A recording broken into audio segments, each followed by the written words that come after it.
வணக்கம் நண்பர்களே, welcome to இது உங்கள் எம்கே ஆலினால் யூடியூப் சேனல். மக்களே, என்னடா வீடியோன்னு பார்த்துருப்பீங்க. ஒரு சின்ன ஷார்ட்ஸ் வீடியோ தான். ஒன்றும் இல்லை ஃப்ரெண்ட்ஸ், நைட்டு வந்து பார்த்திங்கன்னா நம்ம வேலைக்கு முடிச்சுட்டு வரும்போது வீட்டுக்கு 1 மணி ஆகிப்போச்சு. ஏன் 1 மணி ஆச்சுன்னு இதை சொல்கிறதுக்கு தான் ஒரு வீடியோ. பார்த்திங்கன்னா நம்ம ஆர்டர் எடுக்க போயிருக்கும்போது பார்த்திங்கன்னா ஆர்டர் எடுத்தாச்சு. இப்போ வந்து ஒரு டீ கடையில் ஒரு ஆர்டரு. டீ கடைனா ஒரு ரெஸ்டாரண்ட் மாதிரி. அங்கே எல்லாமே சாப்பிட்றதுக்காண்ட பொருள் எல்லாமே கொடுப்பாங்க, பர்கரு இந்த மாதிரி. அங்கே போய் நம்ம ஒரு ஆர்டர் ரெஸ்டாரண்ட்னு வச்சுங்களேன், அங்கே போய் ஆர்டர் எடுக்க போனோம்.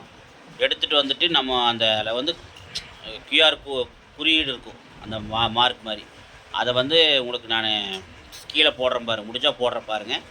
அதை வந்து ஸ்கேன் பண்ணால் தான் நம்மளுக்கு வந்து நம்ம ரெஸ்டாரண்ட் வந்து பொருள் வாங்கிட்டேன்னு வரும். ஆனால் அது வந்து பார்த்திங்கன்னா ஸ்கேன் பண்ணி பார்த்தா நம்மளுக்கு செல்லு வந்து கேமரா வந்து ஒர்க் ஆகாமல் போயிடுச்சு. என்னென்னு தெரில. நார்மலாக கேமரா யூஸ் பண்ணும்போது ஒர்க் ஆகுது, ஆனால் ஸ்கேன் பண்ணுற மாதிரி போய் பார்த்தா ஒர்க் ஆகலை. பார்த்திங்கன்னா அங்கேயே அரை மணி நேரம் ஆகி போச்சு ரெஸ்டாரண்ட்லேயே. நானும் முயற்சி பண்ணி பார்க்குறேன், ஸ்கேனே ஆகலை. ரொம்ப டென்ஷன் ஆகி போச்சு. அதுக்கப்புறம் பார்த்திங்கன்னா கஸ்டமர் லொக்கேஷன் தெரியாது. ஏன்னா ஸ்கேன் பண்ணி ஓகே கொடுத்ததுக்கப்புறம் தான் கஸ்டமர் லொக்கேஷனே வரும். ஸ்கேன் பண்ணி சேவ் பண்ணிங்கன்னா தான் உங்களுக்கு கஸ்டமர் லொக்கேஷனே வரும். ஆனால் லேட் ஆகி போச்சு. அப்புறம் அங்கே போய் எப்படியோ கஸ்டமருக்கு மெசேஜ் பண்ணனால அவங்க லேட் ஆச்சுன்னா நம்ம கஸ்டமர்ஸ் என்னாச்சு ஏன் வரலன்னு கேட்பாங்களோ.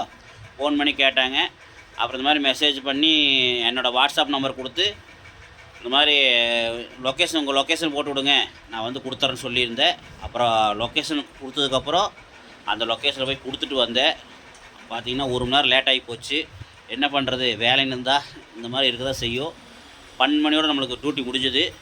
ஏன்னா இது 12 மணியோடு செஞ்சேன்னா கொஞ்சம் ஒரு 1 ஹவருக்கு வந்து பார்த்திங்கன்னா அமௌண்ட் அதிகமாக இருந்தால் ஒரு 100 ரூபாய்க்கு மேலே தான் நான் செய்வேன்.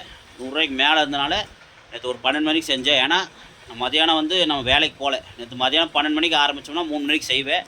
நான் போக முடியல. ஏன் போக முடியல, புக் பண்ணணும். இப்போ வந்து பார்த்திங்கன்னா நாளைக்கு வேலைக்கு போகிறேன்னா இன்றைக்கே நம்ம புக் பண்ணணும். உள்ளே போய் ஸ்லேட்டில் புக் பண்ணிங்கன்னா தான் அடுத்த நாள் நம்ம வேலைக்கு போக முடியும். ஆனால் நான் புக் பண்ணாமல் விட்டேன்.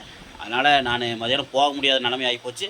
அதுக்கப்புறம் பார்த்திங்கன்னா சாயந்தரம் ஒரு 7 மணிக்கு போயிட்டு நைட்டு 12 மணிக்கு செஞ்சேன்.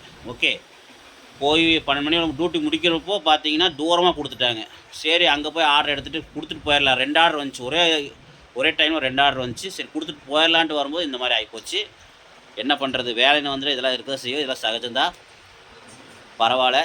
அதனால தான் நான் நைட்டு வேலையை செய்கிறது கிடையாது, பயந்துட்டு. அது இல்லாமல் நாய் தொல்லை வேறு. என்ன பண்ணுறது ஃப்ரெண்ட்ஸ், எங்கள் வேலை இப்படி தான்.